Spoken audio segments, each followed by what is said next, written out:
Welcome to the Tune Project.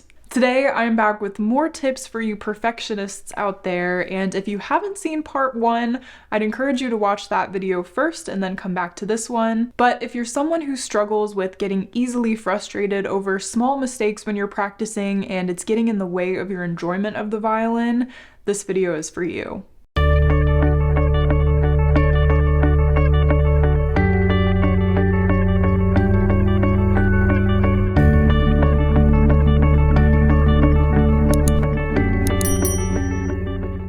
Hi, I'm Lauren, a professional violinist and fiddle player currently living in Nashville, Tennessee, and I help thousands of people achieve their violin and fiddle goals. If that sounds like something you'd be interested in, consider subscribing to this YouTube channel. We would love to have you here. Now, let's get into these tips. Tip number 1, give yourself permission to sound in progress. Every violinist and fiddle player, whether beginner or professional, spends most of their time sounding less than perfect when learning new things. The beautiful, flawless, and seemingly effortless playing you hear from advanced musicians when performing on stage is the result of thousands of squeaky, messy, and not so pretty moments behind the scenes. So you're definitely not behind, you're right on track.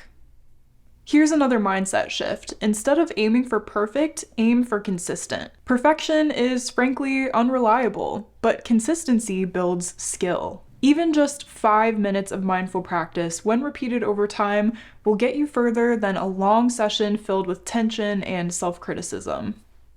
And finally, remind yourself of why you're doing this. The violin isn't just a technical project. It's a creative outlet. It's a source of joy, and for many adults, a form of self-care. When your goal is connection over perfection, your practice can become lighter, more playful, and much more sustainable. Especially if you don't see yourself auditioning for a professional symphony anytime soon, you can take the pressure off of yourself and allow yourself to just have fun. So the next time you go to pick up your violin, I hope you'll keep these tips in mind and let yourself be a beginner. What you're doing by learning a new instrument is exciting, and you deserve to enjoy the journey. I hope you enjoyed this video and found these tips useful. If you did, a thumbs up goes a long way. Thanks so much for watching, and I hope to see you in the next video. Happy practicing!